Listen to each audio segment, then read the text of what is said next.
Good morning. And thank you very much for coming out today to an event for which we are announcing something that we think is momentous and very important to this community. I want to first thank the Kentucky African American Center for hosting us. It is especially great to be here during Black History Month. And you look around, you see the contributions of just a smidgen of African Americans to American history, American advancement, et cetera. We're truly standing on the shoulders of great people. We're here today to announce the West End Opportunity Partnership. The aim is to empower the West End to attract investment and reinvestment in neighborhoods. It is a focused and intentional effort to promote home ownership and economic development in the targeted area west of 9th Street. Today, we are filing legislation that is designed to be a significant tool in achieving these objectives. This legislation has been in the works for nearly 9 months. My colleagues, President Robert Stivers, Senator Julie Rocky Adams, and Senator Morgan McGarvey, have taken great interest in working with me to address economic obstacles that are hindering the area. What I am most impressed with is their ability to listen to my constituents. I also want to point out that it wasn't just these individuals that were at the table. There was significant input and expertise provided over that period of time by Craig Greenberg, Nikki Lanier with the Federal Reserve Bank, Steve Pohl with One West, and input from President David James, significant input. I was born in Beecher Terrace and grew up in the California neighborhood and eventually further west in Algonquin Gardens. I am a product of West Louisville. The great people of these neighborhoods, just like all Kentuckians, want security, which includes home ownership and the ability to accumulate wealth. Ultimately, to make a better life for our kids so that they can do better than us. There are many long-standing physical, social, and racial divides in Louisville and in Kentucky that are painfully obvious, but often met with indifference or worse from too many. I'm encouraged with the positive response thus far, and am pleased to be part of the team working toward solutions to address the opportunity deficit. Solutions for the 9 neighborhoods: Parkland, Shawnee, Park Duval, Russell, Portland, California, Chickasaw, Park Hill, Algonquin. These solutions are good for all of Louisville and the Commonwealth. This is all about developing sufficient investment in the areas west of 9th Street, and it is key that we be led by the people that have a historical stake in this effort. The effort is to be Black-led, and that is key to the empowerment strategies that must result. The affected community must give the input to make this work. That is key. It's something that our first speaker has been working toward for the last 5 years. She has provided a spark and a can-do attitude. Her intellect is formidable, and her ability to lay out a vision has been integral to this new endeavor. Yvonne Smith, President and CEO of One West.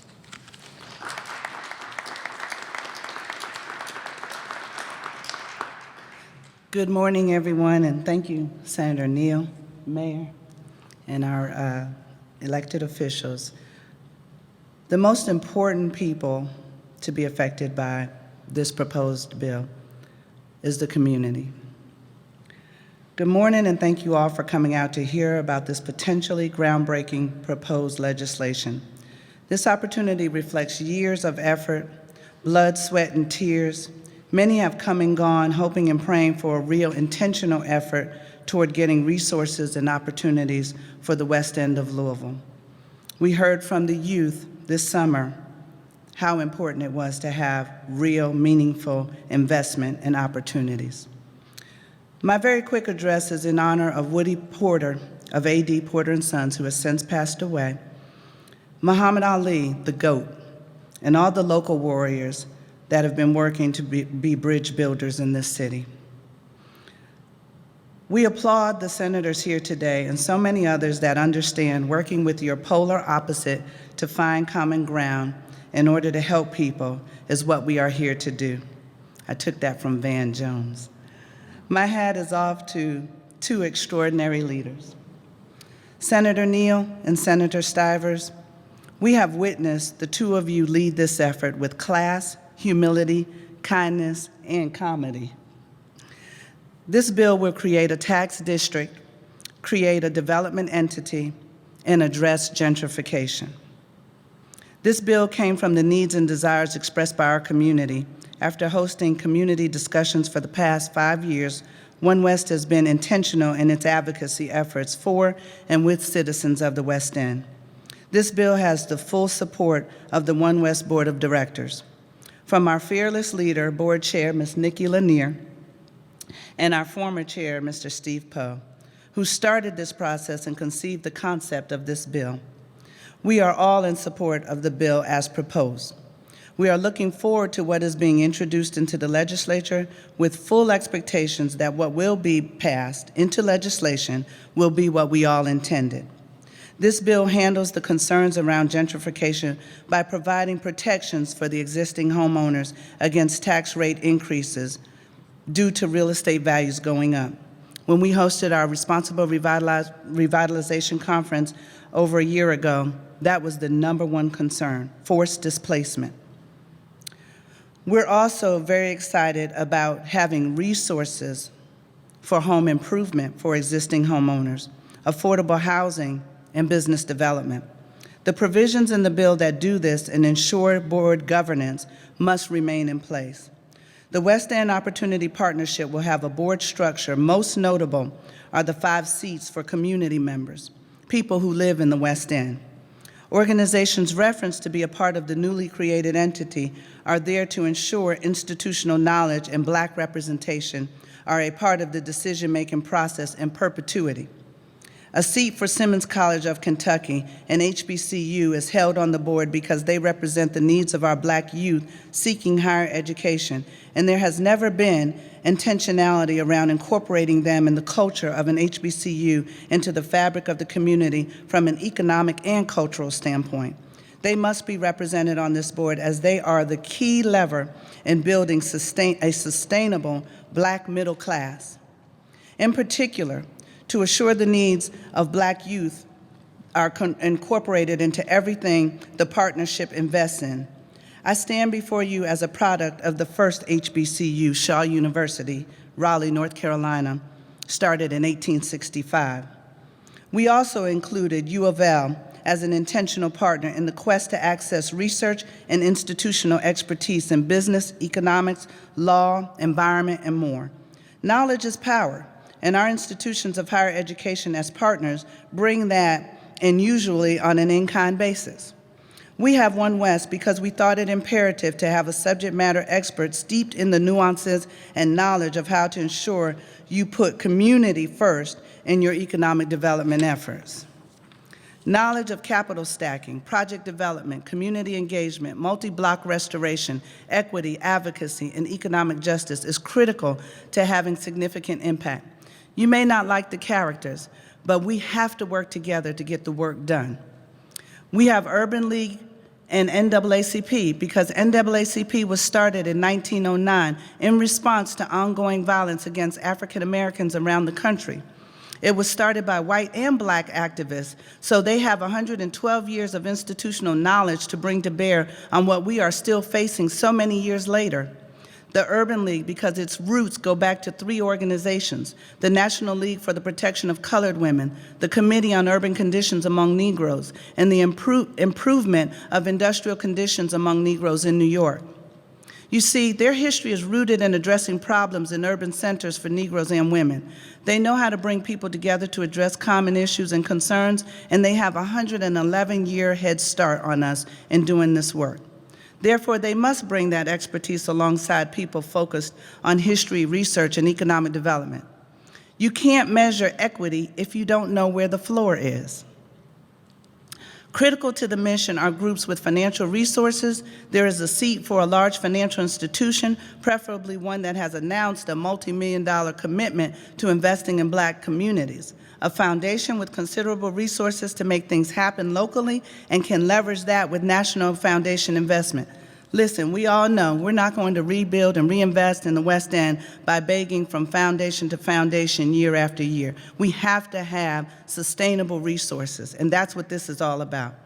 We have a seat for a nonprofit. There will be a community advisory committee made up of 9 people that will represent all 9 neighborhoods that have been included in the West End boundaries, including the faith-based community.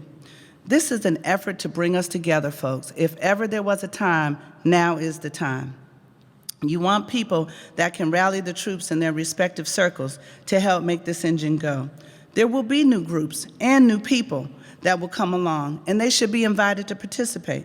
This is not a one and done. As you all know, when the bill's introduced, there's going to be a whole lot of meetings beyond that, and we'll have to collectively lobby and advocate for this to be approved in the manner that we had all hoped for.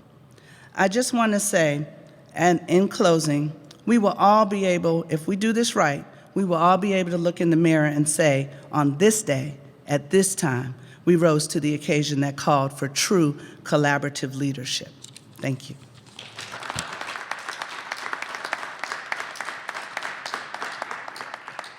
Thank you very much. As I mentioned, this has been a Senate-led effort, but we are grateful for the support and collaboration of the House, with whom we've had an excellent dialogue and with respect to planning, particularly in the area of the revenue components. Thanks to Speaker Osborne and Floor Leader Jenkins in that regard, and others that we have discussed this on other levels. It's great to have a good number of representatives here. I think we have Pam Stevenson, Representative Stevenson is somewhere in the crowd here. Oh, thank you. She's here, but also I wanted to indicate that Representative Reginald Meeks is very supportive of this process, and we've had dialogue with Representative Scott as well. These are individuals that touch and concern this particular area. They represent this area, so it's very important to have their involvement as well. This will be a partnership with the private sector, along with the state and the city of Louisville. To make this work the way it should, everyone will have to have some skin in the game. We're looking forward to collaboration with our next speaker, Mayor Greg Fisher. Mayor Fisher. Thank you, Senator, and good morning, everybody. I want to thank President Stivers for being here and your strong support for Louisville day in and day out. He's got the right mask on here today, so you're looking good. I want to thank all of our other elected officials here as well. And when you think about the context of this moment, I mean, it's been the last several months and this past year as a city and a country, we've been revisiting centuries-old conversations about racial justice and equity. And in the course of these sometimes heated or robust conversations, 2 undeniable truths have emerged. First, we have to do much more than we've ever done to dismantle systemic racism. And when I say we, I'm talking about white America and white Louisville. We've got to do that to fulfill the promise of freedom and equality that our Constitution guarantees to every American. And second, the legacy and reality of racism are so deep and so complex that the only way we can take them on and realize that promise is by all of us working together, as Yvonne just accentuated. There are still details to be finalized in this bill, but partnership and cooperation, this is the approach that always leads to the most progress. And that's the approach that we've been trying at Metro government for the past 10 years, working here in West Louisville and with partners in the private sector to attract north of $1 billion worth of investment to the 9 neighborhoods that this bill will serve. And I've always described that $1 billion as kind of like good news and bad news. I mean, the good news is it's $1 billion. The bad news is it's the most that's been invested here in 80 years. And it's just a down payment on what needs to come to this great portion of our city. But when you take a few minutes drive from here and see the signs of the momentum taking place in the west end of Louisville, you can see why the timing of this bill is particularly appropriate. Right over here is Chef Space, West Louisville's food incubator. Half a mile to the south is the Republic Bank Foundation YMCA at 18th and Broadway, where people from throughout West Louisville are receiving life-saving vaccines. Simmons College, our proud HBCU, growing all the time, is just around the corner. Brown-Forman, which is planning a $96 million campus expansion. About a mile due west is the amazing brand new state-of-the-art Norton Healthcare Sports and Learning Complex. A mile east of us, the beautiful new Beecher Terrace Apartments, part of a more than $200 million revitalization project that involves local, private, and federal money. About a half a mile away from that is the Village at West Jefferson, where you'll find, among other things, the Amped Russell Tech Incubator, which is supported by our partners at the Rockefeller Foundation. And close to them is the ever-expanding and thriving Louisville Central Community Center. And in a couple years, we'll see Waterfront Park extend west between 10th and 15th Streets. So sometimes you got to step back and say, there's a lot going on, but there can be a lot more that needs to go on as well. And one of the principles behind this is to make sure that as we invest, we don't displace, we don't gentrify. One of the things that's beautiful about planned growth is that you can do both. You can regenerate without displacement. That's what we've been intent on. That's what this bill is intent on as well. And it will require the participation and conversation of all community members to make sure that, in fact, is what takes place. So there's a lot more to do, but this West End Opportunity Project, with the full input of the community, will clearly help our city and the people of West Louisville create more opportunities and attract more investment and open more doors and expand the conversation about what's possible in these great neighborhoods in our city, in our state. So I want to thank the Senate for recognizing this opportunity and coming up with could be some extraordinarily impactful legislation, and look forward to all of us working to perfect it the best that we can throughout the remainder of this session so that we can have a true victory for all the people of our great Commonwealth, our great city, and certainly the West End of Louisville as well. Thank you all.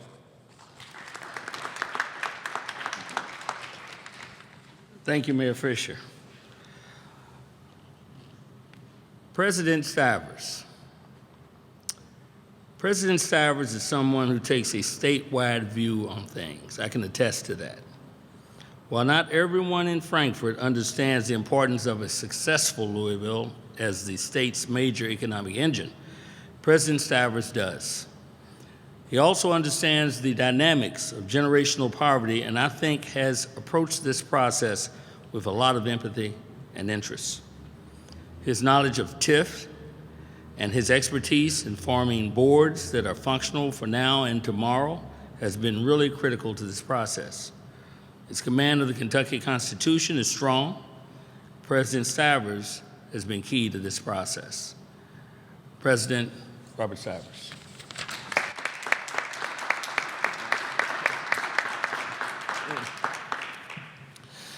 Sorry about, I had to wince a little bit. I've had a tremendously bad back problem lately. But I want to thank everyone for coming out. I want to just take a few brief moments to talk about the process and people who need to be recognized. This process was an interesting one, and it had a lot of people involved, and I cannot say enough about Yvonne Smith and Nikki Lanier. Several of us came to meet, to learn, to listen, to see what we could do in the city of Louisville. And if you want to see, it's really hard to understand this, but when you think about how you come up with a piece of legislation that we're going to do today, It was not where we were coming and saying, all right, we think you should do this, we think you should do that. We came, we listened. We worked, and then we listened. We drafted, and then we listened. We put things out and had outreach, and then we listened.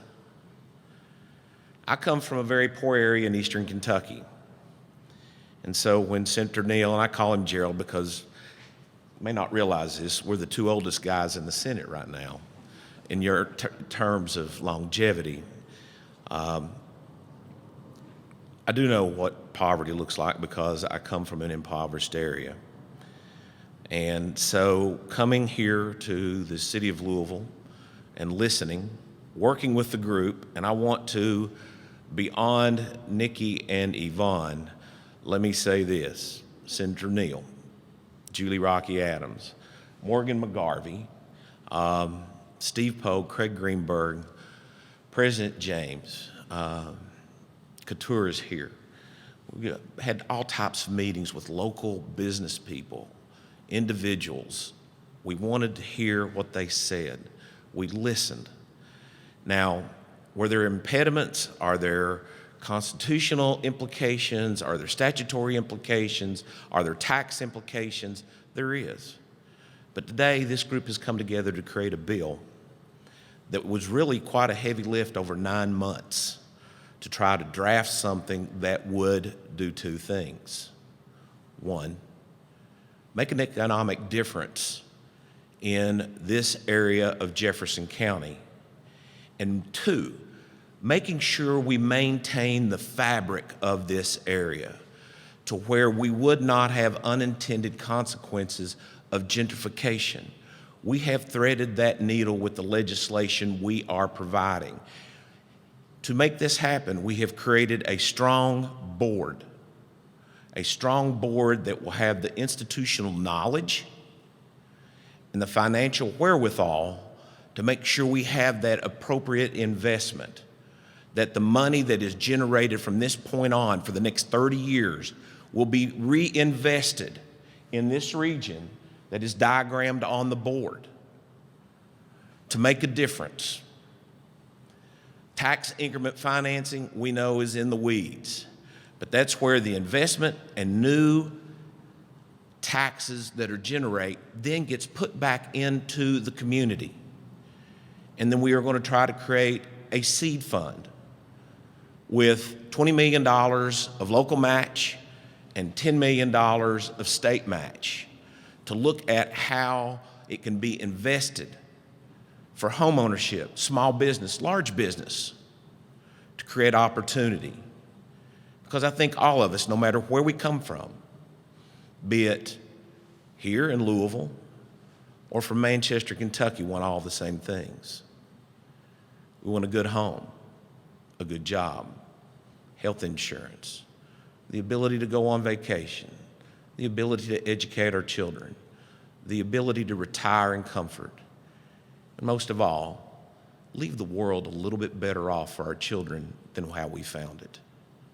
That's the premise for which we operated under. So today, we're here, this group of Senate leaders, with a really, and I also want to compliment our staffs from both One West and in the Senate. But what we want to make sure we do, and you understand, it's been a long journey and a long process, and I've gotten to know all the groups so much better. Again, Yvonne and Nikki have been such the points in our directional compass in this. But it's been quite a chore, quite a journey. But the heavy lift is now to come, the legislative process in Frankfort. So to all the people who are here, to the business community of Louisville, we need this outreach into the state to generate the support for this initiative. It has to come from Paducah. It has to come from Pikeville. And I finish with this as to why. It's been briefly mentioned. This state cannot be the strongest it can be unless Louisville is strong. And Louisville has to be strong for my hometown to be strong. And so we have to look at all the things that are here that we need to repair, that we need to replace to make this our strongest city, our bright and shining spot, our economic generator, a city and a county that has mission well beyond the borders of the geographic confines of Jefferson County. And with this, we hope today it'll start that process of healing, repairing, and building a better Louisville and a better Kentucky. With that, Senator Neal, as kind of the leader in this area, I think we're going to have a few more comments maybe, but open it up to a few questions later on. But truly, the heavy lift, the heavy work starts in the legislative process upon filing of the bills this afternoon in both the House and the Senate. Thank you all.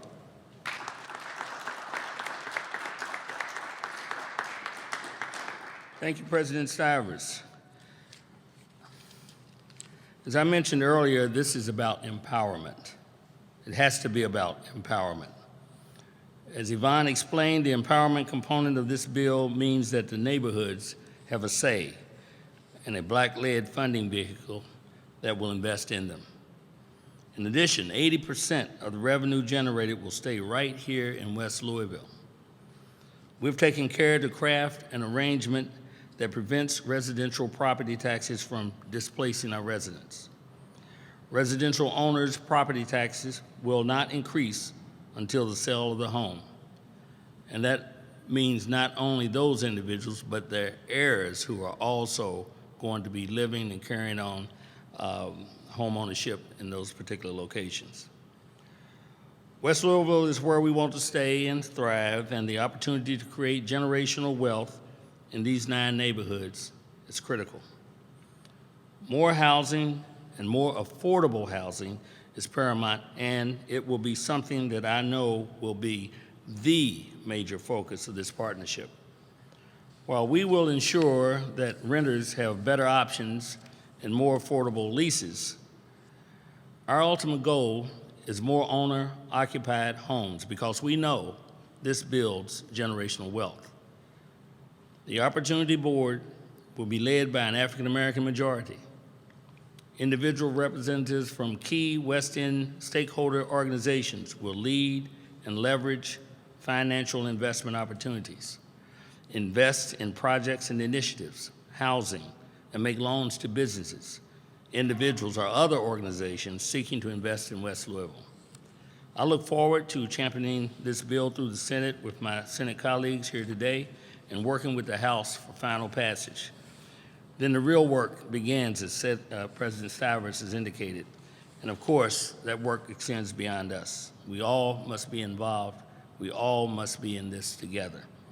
And we can open it up for questions now, but before we do that, I want to just emphasize some points. 80% of revenue generated stays right in West Louisville. Prevents residential property taxes from displacing families in the West End. Provides opportunity for generational wealth. More affordable owner-occupied housing. This board will prioritize affordable housing and rental solutions for the development areas. This bill filed today and working with House members on both sides of the aisle to move this through the process. Look, I want to thank everybody. I want to thank the people up here that came and spoke and have been behind this process. I want to thank you for coming and listening. The door is open. We invite your comments, your input. We need that in order to make this as good a product as we possibly can. Thank you and good morning.